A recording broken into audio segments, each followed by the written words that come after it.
Salut à toutes et à tous, j'espère que vous allez bien. Je fais cette vidéo pour réagir très rapidement à la tragédie, à l'accident qui s'est passé hier à Toronto, l'avion Delta Airlines. On a tous vu les images qui s'est malheureusement retourné sur les dos, a connu un accident. Rapidement, avant de rentrer dans le vif du sujet, donner mon avis, en parler un peu, qu'est-ce que cet accident peut nous apprendre en tant qu'humain. Je vais rapidement vous rappeler les contextes avant d'en parler en long et en large. Hier 17 avril 2025, un avion Delta Airlines immatriculé N932XJ assurant les vols DL, c'est-à-dire Delta Airlines 4819 entre Minneapolis et Toronto, c'est-à-dire les États-Unis et le Canada, a subi un accident lors de son atterrissage à l'aéroport international Pearson de Toronto. Donc, l'avion a connu un accident lors de son atterrissage. Et d'ailleurs, là, vous êtes en train de voir les images de la vidéo qui ont été publiées, je pense, aujourd'hui matin. L'appareil était donc un bombardier CRJ 900LR. Il s'est retourné sur la piste 23, causant des blessures à 18 des 80 personnes à bord, dont 3 dans un état critique, selon les sources que nous avons présentement. Et ce matin aussi, il y a des enregistrements audio de la tour des contrôles qui a été publié, qui indique que l'équipage effectuait un atterrissage ILS. Dans les jargons dans l'aviation, l'atterrissage ILS, c'est quand l'avion fait un atterrissage automatique, si je peux le dire comme ça, un peu comme avec les systèmes qu'on a aujourd'hui dans les voitures assez perfectionnées. Une voiture peut s'éparquer seule sans l'intervention de l'intelligence humaine. Donc, ce genre d'atterrissage est souvent effectué quand les conditions climatiques ou météorologiques sont assez désagréables. On parle par exemple des vents de travers, qu'on dit crosswinds en jargon de l'aviation.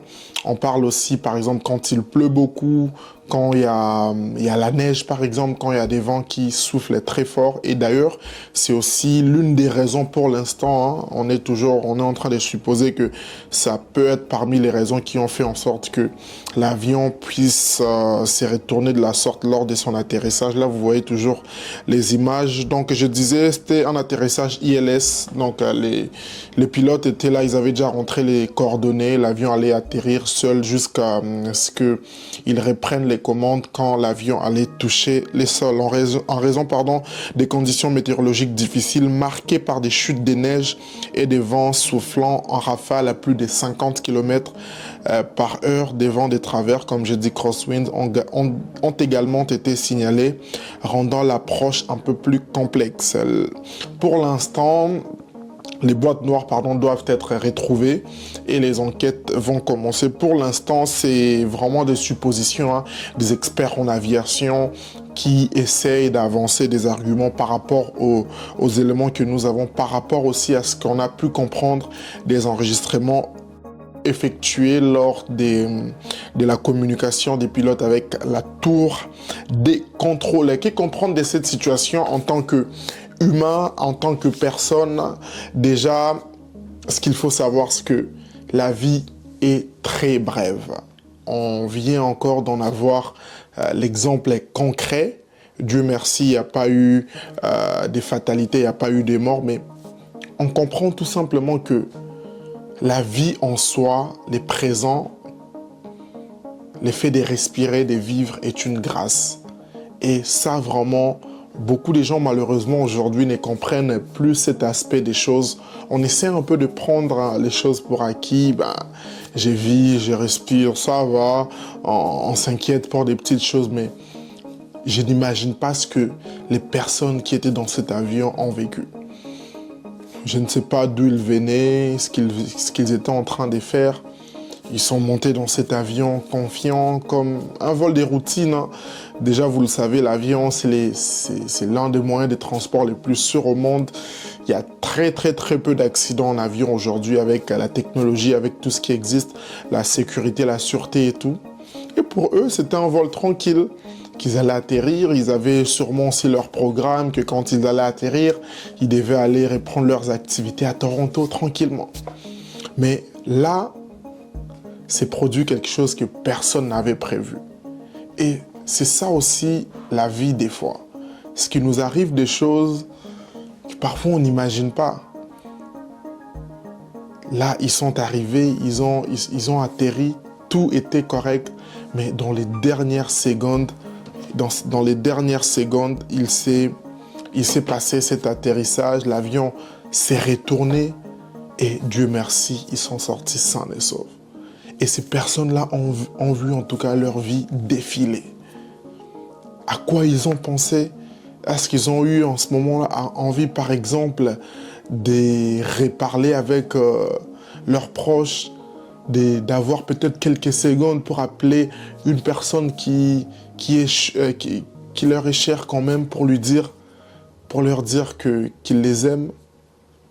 En tout cas, dans la plupart des cas, je pense, c'est ce qu'ils ont eu à faire après avoir effectué des suivis médicaux et tout. Ils ont compris c'est quoi la vie. Ça doit aussi nous interpeller, nous en tant que personnes, nous en tant que jeunes, de comprendre que le plus beau cadeau qu'on peut avoir, c'est aujourd'hui. Hier n'existe plus, et d'ailleurs demain c'est incertain comme on dit. Il n'existe qu'aujourd'hui. Et demain sera toujours aujourd'hui. Au fait, en vrai, il n'y a pas un futur, au fait. Tout ce qui existe, c'est aujourd'hui. Il n'y a que le présent.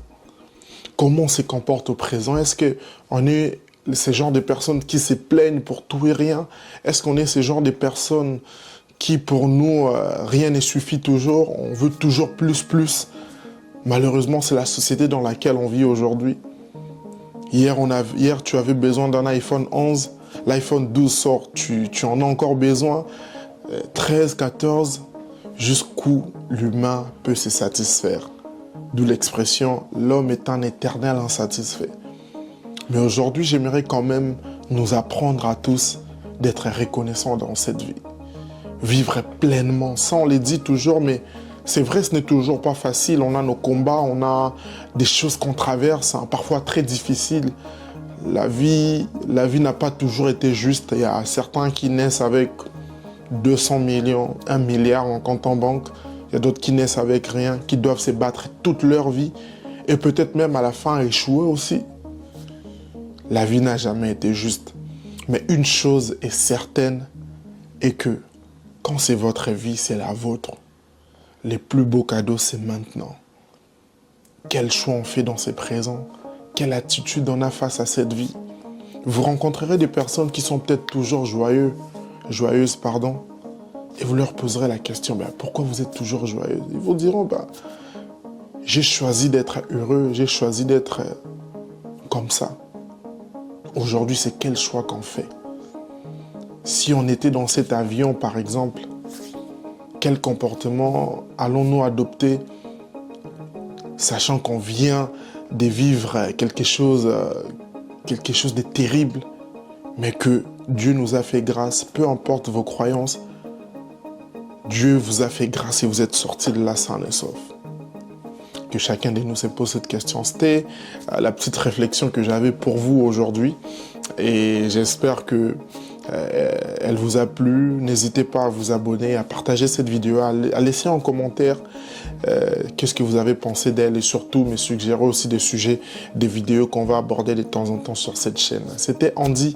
Merci beaucoup d'avoir suivi. Quant à moi, je vous dis à la prochaine et ciao.